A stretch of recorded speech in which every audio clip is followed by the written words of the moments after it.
Hello everybody and welcome to some Darkest Dungeon here on the channel.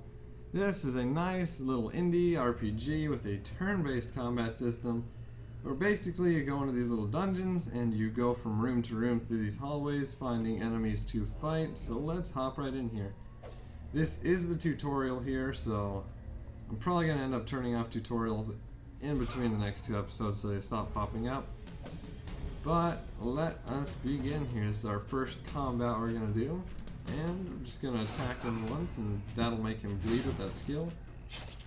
Open Vein does quite a bit of damage to him, and we're probably going to be able to finish him off pretty quick because the combat in the tutorial is pretty easy altogether. Eventually, once we get to the town after this intro right here, we are going to be able to put together a party of 4 people, including a healer, another damage dealer probably, or a support, and just going in and doing some dungeons, getting stuff to upgrade our village and our characters in turn. So let us get in here. We're going to shoot the guy in the back because he does a lot of damage. Try to stun this guy up front, deal 4 damage, and he resists the stun. What happened is we surprised them, so we get an extra turn of damage before they can make any moves. That time the stun actually works, which is very good for us. He dodges the grape shot. It's very good for us because it allows us to do some damage in bigger groups of enemies, maybe even take out a couple of enemies, 1 or 2, just to make it a more favorable battle between us and the enemy. We're going to just hit him because taking damage at this point doesn't really matter because the only thing that lasts after we are out of these is the stress level, not the damage that we've taken. So we're just going to try to bring this guy down as quick as possible and finish this, which we do.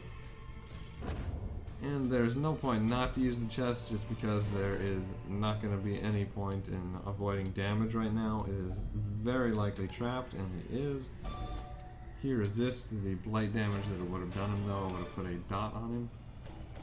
And here we're going to get quite a bit of gold to start out with, and some crests, as well as 1 portrait. We're going to go into town. These guys level up once. This is the level of the character, and the XP that it gets will bring it up.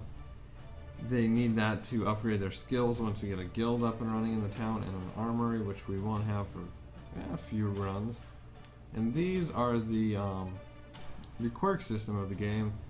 This means that if his stress is above 50, he will not consume any food, but he will get a negative effect of his stress resistance against humans is down 15% and his accuracy against them is down by 10. And this guy just gets a disease, which I believe is just for 1 dungeon, which he has 50% less blight resistance. So that's just a temporary effect as opposed to the other 2 that Reynolds had were permanent effects. And we will go into our stagecoach here. It shows you portraits of all the classes. These are the 2 that we're going to get to start out, Sigmund and Runeville. As well as we're going to upgrade this once, just to make sure that we can get 3 new characters every time we come back from a dungeon.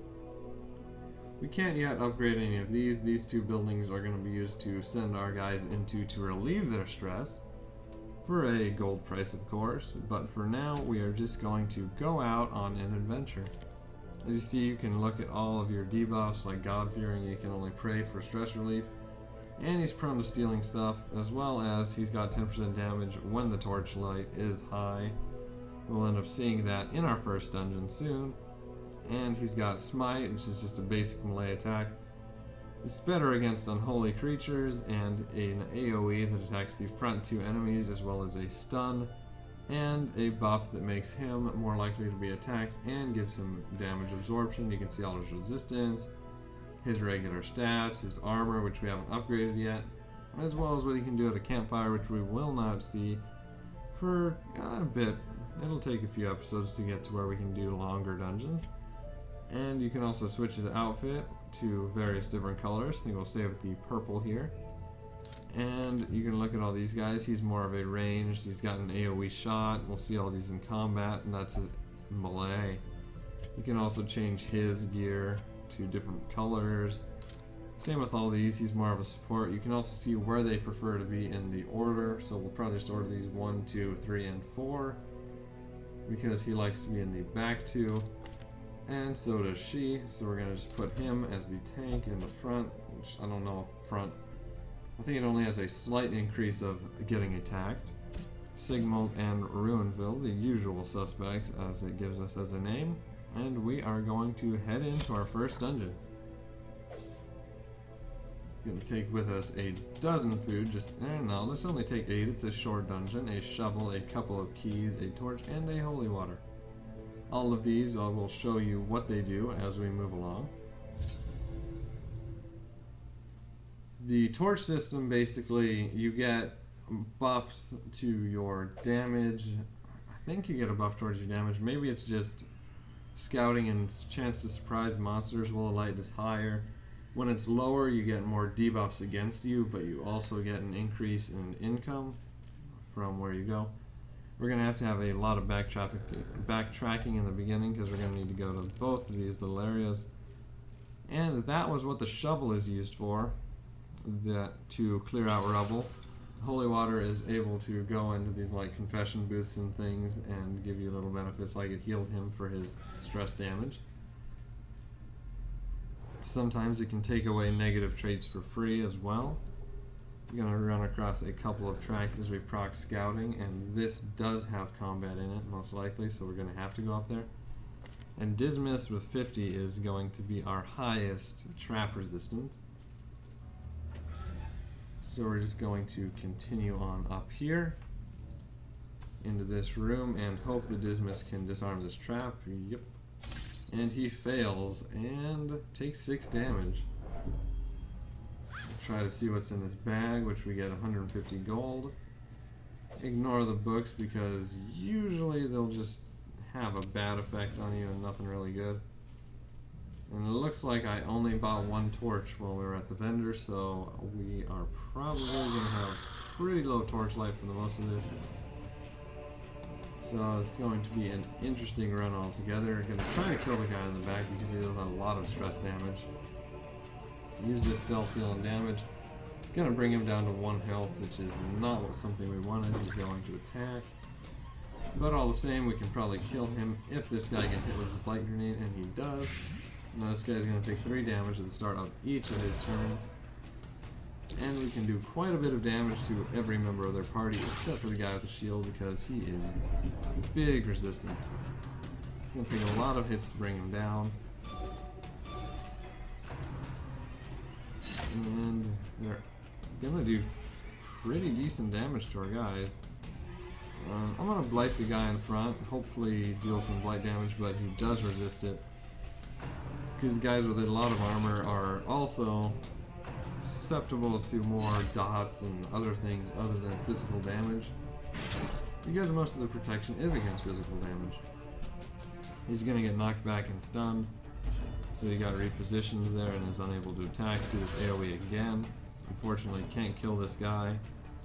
Try to get the Arbalest down to where he'll die next turn, and he will. Very good. That healed her up as well because that's an attack and a heal, as opposed to most of our attacks is just plain heals. That will blight him and let him die. Very good, and we just have the big guy next. Shouldn't be all too much of a challenge, as he does not do too much damage, and he's very slow. And we're able to kill him before he can attack again. Very good. I'm going to get 8 crests from that, 50 gold and some onyx for 500 gold. Use a key here to open this. And get 4 more crests and 125 gold. And just carry onward, and we only have 4 rooms left to go. If there is combat in the last room, if not, we'll probably end this run early as we can, due to the fact that they all take damage, and we can just start up another run with maybe even an improved roster next time. Here is an unlit torch, so we are able to get 1,000 gold and some more torchlight. Very nice. I didn't see the trap, so we end up taking damage on our guy right there. Have to eat and go through the door. I'm gonna fight 2 of these guys this time, so it's gonna be very important to try to take one out. I'm gonna do my AoE just to try to do as much damage to all these guys as possible. I'm gonna deal 2 damage to him as well as give him some stress.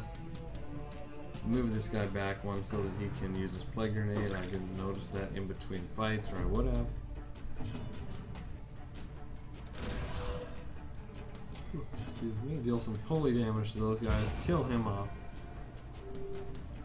Get him out of the way. Heal her up some more. He'll do 3 damage to this guy. It's not very bad for us at all. But these guys are going to do a lot of psychological damage to our characters. There we go. And you can try to do your AoE again. He's not able to get rid of the corpse, but we can kill him with some holy damage here. And it's basically just the 2 guys in the back. Gonna blight this guy unless he dodges. It's not good at all for us. Able to kill him though there. And bring this dude up to a front area, which I don't think he can use his main attack from, and shoot him. Thinking Goblin, I guess he can use it from back there. Alright. Try to blight him, that'll probably just bring him down to where he'll die on his next turn, unless he resists like he did. Hit him again with that, and she ends up doing probably the most damage there. As well as healing herself back up to full once again. And let us continue on with 3 more rooms left to go. Gonna have to dig through this one because I only brought 1 shovel, deal 2 damage, or 1 to 2 damage to every one of us, and deal a lot of stress. As well as completely deflating our corpse, so we're in a little bit of a predicament here. Thanks to that rebel. Able to get a blight on the back 2 guys, which is very nice for us because blight damage does a lot. I actually didn't really like this guy the first few times I played through the game, but now I'm starting to begin to see why he's useful. Able to just kill those guys really easily because he's able to do a dot on the guys in the back that does quite a bit of damage. Kill him. This is going to be a very easy fight actually. And just due to the fact that we're able to kill and dot everything up very easily compared to what would happen otherwise. A nice crit heal there. Just buff himself up for the next combat hopefully. Actually, disorienting doesn't debuff, so never mind, do that. Maybe we won't attack until we can heal again or something before we work up. He's gonna die from the blight, so I'm just doing whatever I can to improve our chances, hopefully on the next fight. Open this chest with the key. We are getting a lot more loot as well as crits, and the chest is not unlocked by the key. And it ends up just trapping him and blighting him. Alright. We have no holy water whatsoever, so we cannot do those. We get a couple of spiders. We get surprised, unfortunately. Trying to blight this guy, get him to take 3 damage per turn. Use this, and we end up not having to take damage during this fight, despite being surprised. So that is very good for us. Able to redo our group before having to go into another combat. Switch places there, and we're getting a lot of gold from this first dungeon. Which is going to be very nice for us. Here is another combat room and another surprise.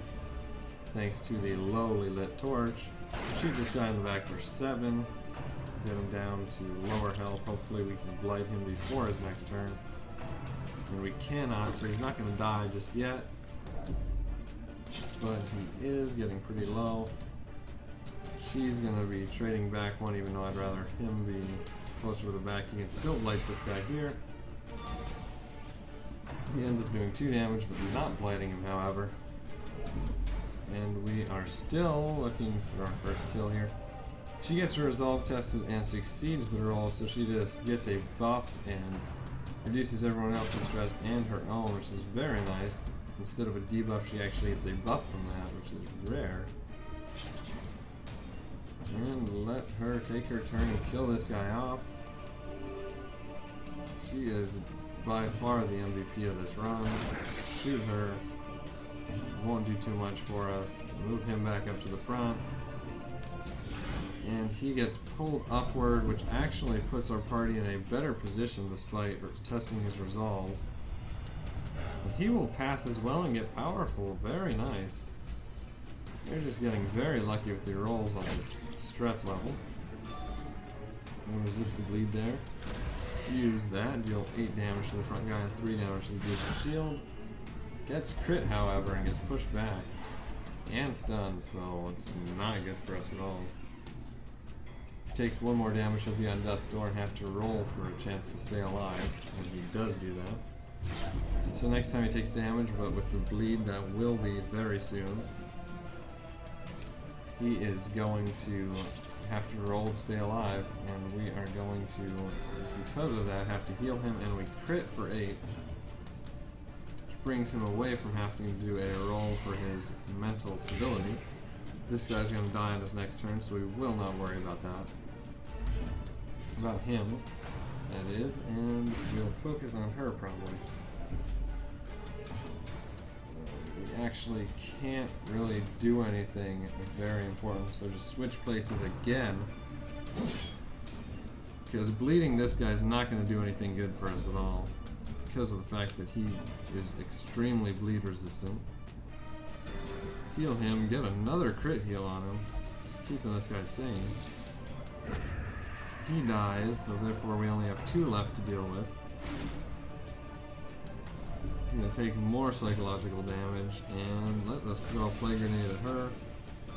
She will resist the Blight though, should have plagued him to get him lower. He's going to buff everybody, AoE shot, kill her, do a lot of damage. He's doing a lot for us. We buffed everyone for a lot more damage, and we're just going to hit and kill this guy. And hopefully finish out this dungeon unless there is combat in the next room, which there is not. So there we go. It's our first real dungeon out of the way. We got a lot of rewards, but suffered a lot of stress damage. Luckily, we got really lucky on those resolve tests. We got a lot of crests in there too. Wheeled tactician damage in the wheeled. Everyone else got a lot of debuffs. Intensive craving for alcohol, so he's going to have to go to the bar to relieve stress. Stress resistance down from disease. Not in a very good position for these guys right now, so we're probably going to have to replace most of them. I don't think we're able to upgrade the stagecoach enough to replace all, however. We'll do that for next time they go out. We got a pretty good combo except for a healer, so she might have to go out with us again next time. But until then, we are going to bring some guys and lower their stress. Send Dismas in there. Move on over into the bar and put you there. Actually, who had to do the bar? Nobody? Alright. And send Runaville in there. Actually, we can't. Unless we want to go in with a 3-man party, but we will see you next time. Thank you all for watching, and I hope to see you again. Y'all have a nice day.